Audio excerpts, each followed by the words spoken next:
민수기 7장 10절부터 89절 말씀입니다. 제단에 기름을 부어 거룩하게 하던 날 지도자들은 제단 봉헌 제물을 가져와서 제단 앞에 바쳤다. 주님께서 모세에게 말씀하셨다. 하루에 지도자 한 사람씩 제단 봉헌 제물을 가지고 오게 하여라. 첫째 날 제물을 바친 사람은 유다 지파 소속 암미나답의 아들 나손이다. 그가 바친 제물은 성소의 세겔로 130세겔 나가는 은쟁반 하나와 70세겔 나가는 은대접 하나이다. 그 두 그릇에는 기름으로 반죽한 고운 밀가루 곡식 제물을 가득 담았다. 10세겔 나가는 금잔에는 향을 가득 담았다. 수송아지 한 마리와 순양 한 마리와 1년 된 새끼 순양 한 마리는 번제물로 바치고 수염소 한 마리는 속죄제물로 바쳤다. 화목제물로는 황소 2마리와 순양 5마리와 수점소 5마리와 1년 된 새끼 순양 5마리를 바쳤다. 이것이 암미나답의 아들 나손이 바친 제물이다.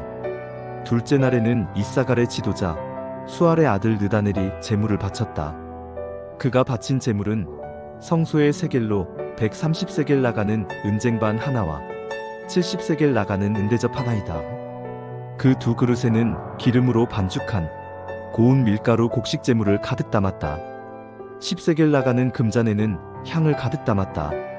수송아지 한 마리와 순양 한 마리와 1년 된 새끼 순양 한 마리는 번제물로 바치고 수염소 한 마리는 속죄제물로 바쳤다.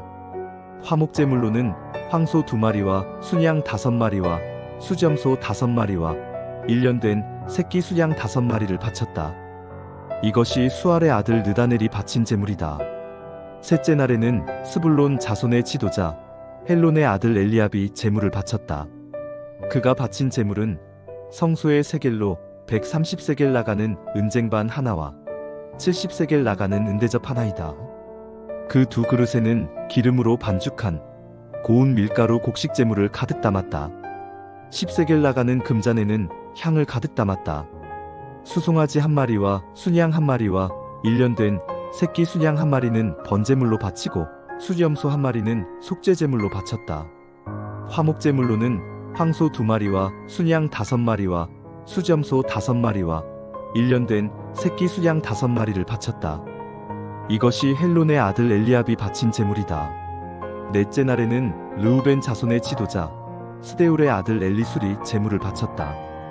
그가 바친 제물은 성소의 세겔로 130세겔 나가는 은쟁반 하나와 70세겔 나가는 은대접 하나이다. 그 두 그릇에는 기름으로 반죽한 고운 밀가루 곡식 제물이 가득 담겨 있었다. 10세겔 나가는 금잔에는 향을 가득 담았다. 수송아지 한 마리와 순양 한 마리와 1년 된 새끼 순양 한 마리는 번제물로 바치고 수염소 한 마리는 속죄제물로 바쳤다. 화목제물로는 황소 2마리와 순양 5마리와 수점소 5마리와 1년 된 새끼 순양 5마리를 바쳤다. 이것이 스데울의 아들 엘리술이 바친 제물이다. 다섯째 날에는 시므온 자손의 지도자 수리삿대의 아들 슬루미엘이 제물을 바쳤다. 그가 바친 제물은 성소의 세겔로 130세겔 나가는 은쟁반 하나와 70세겔 나가는 은대접 하나이다. 그 두 그릇에는 기름으로 반죽한 고운 밀가루 곡식 제물을 가득 담았다. 10세겔 나가는 금잔에는 향을 가득 담았다.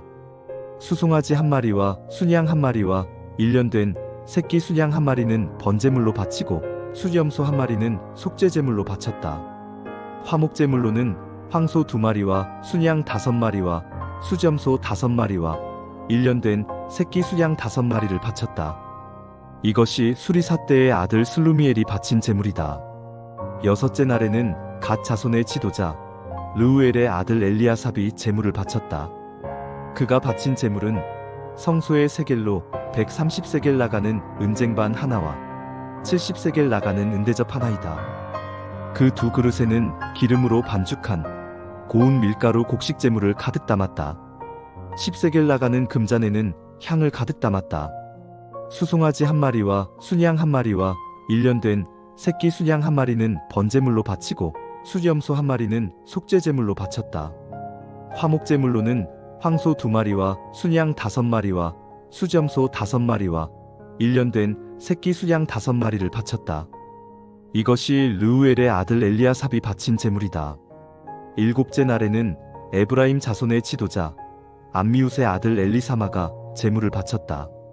그가 바친 제물은 성소의 세겔로 130세겔 나가는 은쟁반 하나와 70세겔 나가는 은대접 하나이다. 그 두 그릇에는 기름으로 반죽한 고운 밀가루 곡식 제물을 가득 담았다. 10세겔 나가는 금잔에는 향을 가득 담았다. 수송아지 1마리와 순양 1마리와 1년 된 새끼 순양 1마리는 번제물로 바치고 수염소 1마리는 속죄제물로 바쳤다. 화목제물로는 황소 2마리와 순양 5마리와 수점소 5마리와 1년 된 새끼 순양 5마리를 바쳤다. 이것이 암미웃의 아들 엘리사마가 바친 제물이다. 여덟째 날에는 므낫세 자손의 지도자 부다술의 아들 가말리엘이 제물을 바쳤다. 그가 바친 제물은 성소의 세겔로 130세겔 나가는 은쟁반 하나와 70세겔 나가는 은대접 하나이다. 그 두 그릇에는 기름으로 반죽한 고운 밀가루 곡식 제물을 가득 담았다. 10세겔 나가는 금잔에는 향을 가득 담았다. 수송아지 1마리와 순양 1마리와 1년 된 새끼 순양 1마리는 번제물로 바치고 수염소 1마리는 속죄제물로 바쳤다. 그리고 화목제물로는 황소 2마리와 순양 5마리와 수점소 5마리와 1년 된 새끼 순양 5마리를 바쳤다. 이것이 부다술의 아들 가말리엘이 바친 제물이다. 아홉째 날에는 베냐민 자손의 지도자 기드오니의 아들 아비단이 제물을 바쳤다. 그가 바친 제물은 성소의 세겔로 130세겔 나가는 은쟁반 하나와 70세겔 나가는 은대접 하나이다. 그 두 그릇에는 기름으로 반죽한 고운 밀가루 곡식 제물을 가득 담았다. 10세겔 나가는 금잔에는 향을 가득 담았다. 수송아지 1마리와 순양 1마리와 1년 된 새끼 순양 1마리는 번제물로 바치고 수염소 1마리는 속죄제물로 바쳤다. 화목제물로는 황소 2마리와 순양 5마리와 수점소 5마리와 1년 된 새끼 순양 5마리를 바쳤다. 이것이 기드오니의 아들 아비단이 바친 제물이다. 열째 날에는 단 자손의 지도자 암미사떼의 아들 아이에셀이 제물을 바쳤다. 그가 바친 제물은 성소의 세겔로 130세겔 나가는 은쟁반 하나와 70세겔 나가는 은대접 하나이다. 그 두 그릇에는 기름으로 반죽한 고운 밀가루 곡식 제물을 가득 담았다. 10세겔 나가는 금잔에는 향을 가득 담았다. 수송아지 1마리와 순양 1마리와 1년 된 새끼 순양 1마리는 번제물로 바치고 수염소 1마리는 속죄제물로 바쳤다. 화목제물로는 황소 2마리와 순양 5마리와 수점소 5마리와 1년 된 새끼 순양 5마리를 바쳤다. 이것이 암미사떼의 아들 아이에셀이 바친 제물이다. 11째 날에는 아셀 자손의 지도자 오그란의 아들 바기엘이 제물을 바쳤다. 그가 바친 제물은 성소의 세겔로 130세겔 나가는 은쟁반 하나와 70세겔 나가는 은대접 하나이다. 그 두 그릇에는 기름으로 반죽한 고운 밀가루 곡식 제물을 가득 담았다. 10세겔 나가는 금잔에는 향을 가득 담았다. 수송아지 1마리와 순양 1마리와 1년 된 새끼 순양 1마리는 번제물로 바치고 수염소 1마리는 속죄제물로 바쳤다. 화목제물로는 황소 2마리와 순양 5마리와 수점소 5마리와 1년 된 새끼 순양 5마리를 바쳤다. 이것이 오그란의 아들 바기엘이 바친 제물이다. 12째 날에는 납달리 자손의 지도자 에난의 아들 아히라가 제물을 바쳤다. 그가 바친 제물은 성소의 세겔로 130세겔 나가는 은쟁반 하나와 70세겔 나가는 은대접 하나이다. 그 두 그릇에는 기름으로 반죽한 고운 밀가루 곡식 제물을 가득 담았다. 10세겔 나가는 금잔에는 향을 가득 담았다. 수송아지 1마리와 순양 1마리와 1년 된 새끼 순양 1마리는 번제물로 바치고 수염소 1마리는 속죄제물로 바쳤다. 화목제물로는 황소 2마리와 순양 5마리와 수점소 5마리와 1년 된 새끼 순양 5마리를 바쳤다. 이것이 에난의 아들 아히라가 바친 제물이다. 제단에 기름을 부어서 제단을 거룩하게 하던 날 이스라엘 지도자들이 바친 제단 봉헌 제물은 모두 은쟁반이 12, 은대접이 12, 금잔이 12이다. 은쟁반 하나의 무게가 130세겔이고 은대접 하나의 무게가 70세겔이므로 그릇의 은은 성전 세겔로 모두 2400세겔이다. 향을 가득 담은 금잔은 모두 12인데 금잔 하나가 성소의 세겔로 10세겔씩 나가는 것이므로 금잔은 모두 120세겔이다. 번제물로 바친 짐승은 수송아지가 12마리, 순양이 12마리, 1년 된 수양이 12마리이다. 이 밖에도 곡식제물이 있다. 수염소 12마리는 속죄제물로 바친 것이다.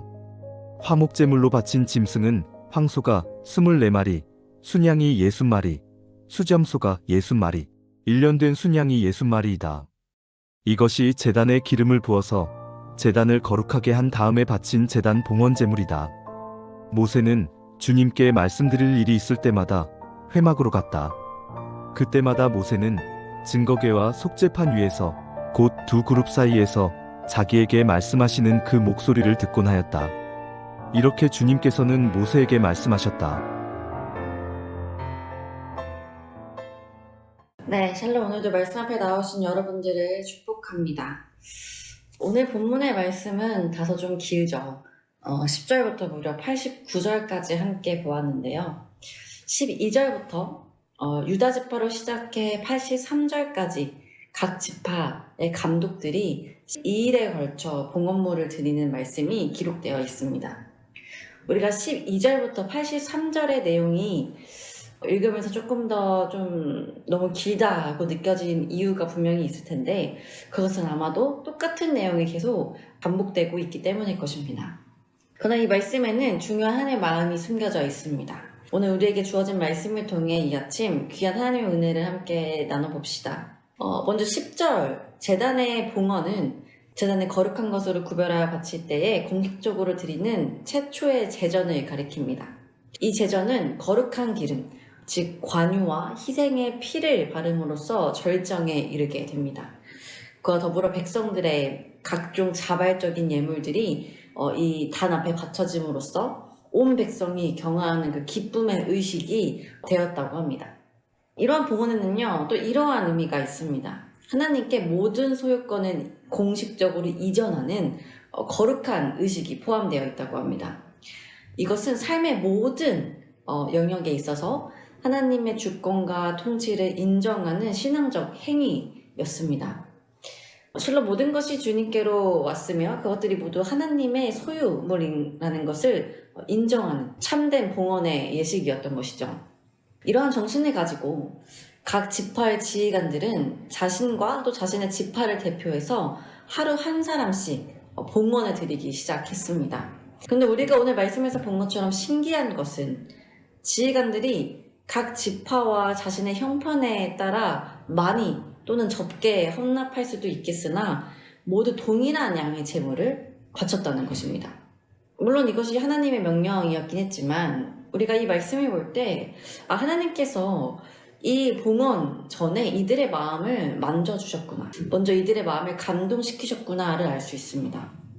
봉헌에 있어서 자신들의 어떤 예물의 많음을 자랑하지도 않고 또 너무 우리 지파가 가진 것이 적어서 너무 적게밖에 내지 못하는 것이 아닌가 하는 그런 시험에 드는 일도 없이 하나님께서 정해주신 그 양에, 그 재물의 양에 모두가 동의하고 또 그것을 온 지파가 또 마음을 다하여서 이 봉헌을 했다는 것을 볼 때 하나님께서 미리도 이 봉헌 이전에 이들의 마음에 간섭하셨다는 것을 우리가 알 수 있죠. 하나님께서 원하셨던 그런 헌물은 어떤 것이었길래 이 모든 지파들이 또 합심하여서 냈을까요? 그 헌물에 보면 이렇습니다. 지파마다 소재물로 기름 섞은 고운 가루를 채운 음반 하나와 은발이 하나, 또 향을 채운 금그릇 하나, 번제물로는 수송아지 한 마리, 순양 한 마리, 어린 순양 한 마리였습니다. 또한 속죄제물로는 순염소 한 마리, 화목제물로는 소 2마리, 순양 5마리, 염소 5마리, 어린 순양 5마리를 봉헌물로 드렸습니다. 여러분, 이 예물의 양을 봐서도 알 수 있듯이 하나님께서 각 지파를 대표하여 나온 이 지휘관들에게 요구하신 예물의 양은 그리 많은 것이 아니었습니다. 우리는 간혹 하나님에 대해서 이러한 오해를 할 때가 있습니다. 하나님께서는 이러한 예물 받기를 좋아하시는 분인가?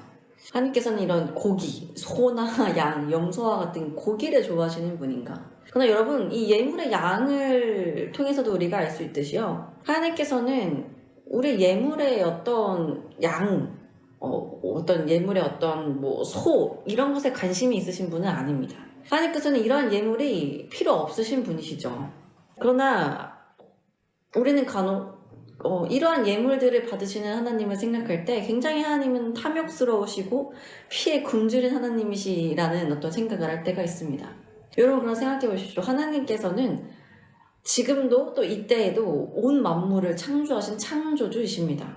하나님께서는 이러한 예물이 필요 없으신 분이라는 거죠. 그럼에도 불구하고 하나님께서 이러한 예물을 요구하시는 이유는 이 예물을 드림에 있어서의 우리의 정성을 보시기 위함이고 또 우리가 지은 이 죄에 대해서는 반드시 이 피 흘림이 있어야 하기 때문이었습니다. 근데 여러분 이러한 예물을 우리가 하나님께서는 탐욕스럽고 피에 굶주린 분이다 라는 어떤 생각이 아니라 이렇게 생각해 보면 어떻습니까? 모든 창조주이신 하나님께서 우리의 이 소 한 마리, 이 비둘기 한 마리를 통해서 우리의 죄를 대속해 주시고 또 그 작은 정성을 보셔서 우리에게 복을 내려주신다. 그렇게 생각하면 오히려 하나님께서 이러한 것들을 우리에게 요구하시는 것이 우리에겐 더 은혜가 아니겠습니까? 그렇다면 이제는 우리가 앞서 질문했던 질문으로 한번 돌아가 봅시다. 성경은 왜 무려 12절부터 83절까지 같은 내용을 반복하며 이렇게 열심히 써놓았을까요? 말씀을 보면 예물을 드린 순서가 유다 지파부터 시작하여 이사갈, 스불론, 르우벤, 시므온, 갓, 에브라임, 므낫세, 베냐민, 단, 아셀, 납달리 순으로 드렸다고 기록하고 있습니다. 이들은 모든 같은 양의 봉헌물을 드렸죠. 여기서 우리가 주목해볼 말씀은 날짜입니다. 이들은 모두 같은 날 봉헌물을 드리지 않았습니다. 첫째 날에는 유다 지파, 둘째 날에는 이사갈 지파, 그래서 마지막 12째 날에는 납달리 지파가 봉헌을 하였다고 기록하고 있습니다.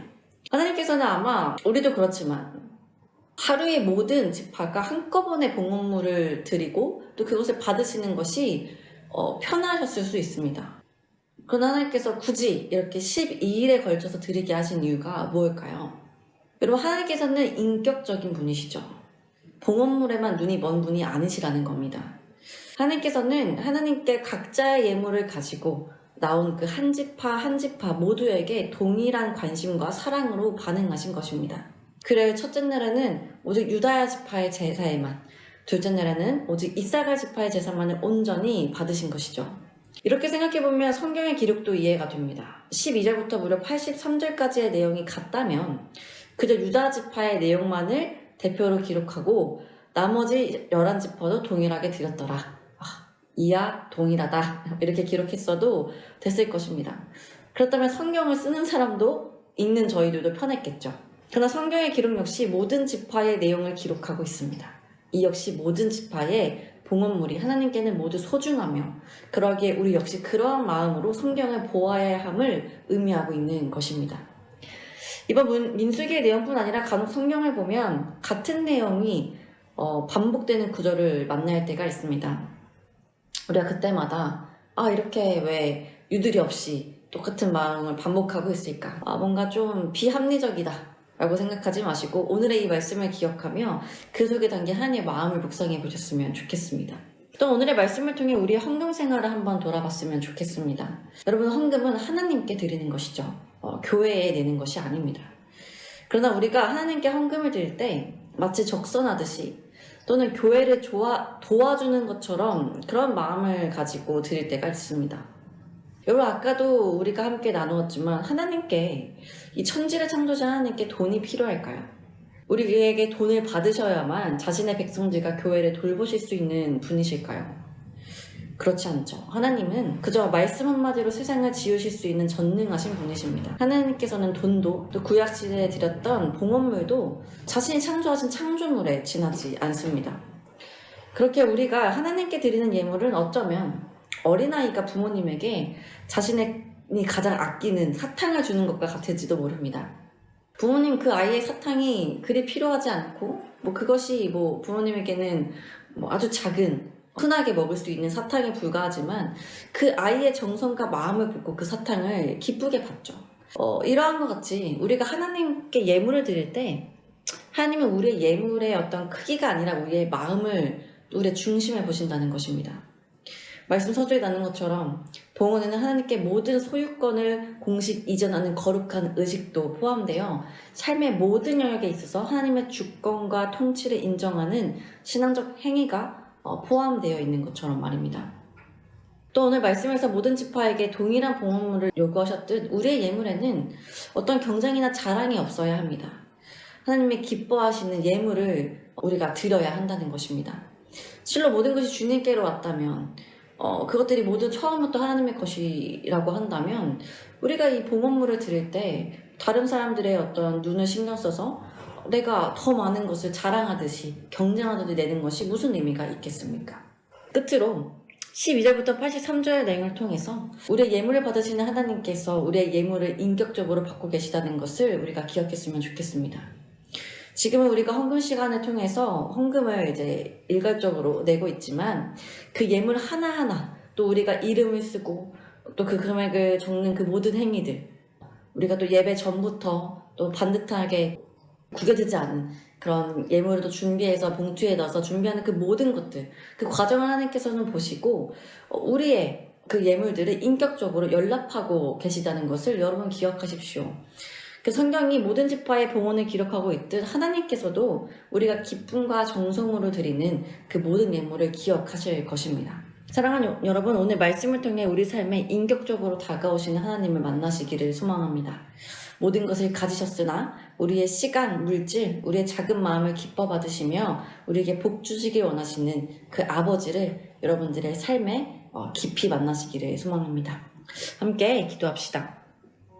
하나님, 오늘 말씀으로 하루를 시작하게 하시니 감사합니다. 하나님, 오늘 말씀을 통해 우리의 예물을 받으시는 하나님에 대해 다시 묵상해보게 되었습니다. 주님, 우리는 때로 우리의 예물을 받으시는 하나님에 대해 오해할 때가 있습니다. 마치 하나님은 탐욕스럽고 또 우리에게 예물을 강요하시는 분처럼 생각할 때가 있고 예물을 받으셔야만 우리에게 복을 주시는 분이신가 라는 생각을 할 때도 있습니다. 그러나 하나님께서 온 세상을 지으신 창조주이심을 우리가 다시 기억하기 원합니다. 그 어떠한 것도 필요치 않으신 하나님께서 우리에게 예물을 받으시는 것은 하나님을 향한 우리의 마음을 받기 원하시는 줄 압니다. 마치 어린아이가 자신의 소중한 것을 내어 부모에게 줄 때 부모와 그 아이의 마음을 기뻐하듯 그렇게 우리를 바라보시는 하나님을 감각하게 하여 주옵소서. 또한 우리의 예물을 그저 많은 예물 중 하나로 흔히 보지 않으시고 모든 예물들을 하나하나 소중히 받으시는 인격적인 하나님을 깨닫게 원합니다. 그래야 우리도 주님께 예물을 드릴 때에 보이지 않아도 내 앞에 계시는 하나님께 올려드리는 마음으로 정성껏 준비하여 드리게 하시고 이러한 시간들을 통해 하나님과 더 친밀해지고 하나님께서 우리 삶의 모든 영역의 주권자 되심을 인정한다는 우리의 믿음의 고백이 더 깊어지게 하여 주옵소서. 오늘 하루 말씀으로 시작하는 주의 청년들이 기억하여 주셔서 오늘 하루 이들의 삶이 주께 올려드리는 귀한 산 제사가 되고 또 주께서 친히 돌보시고 간섭하시는 하루 되기를 소망하며 귀하신 이름 예수님의 이름으로 기도드립니다. 아멘.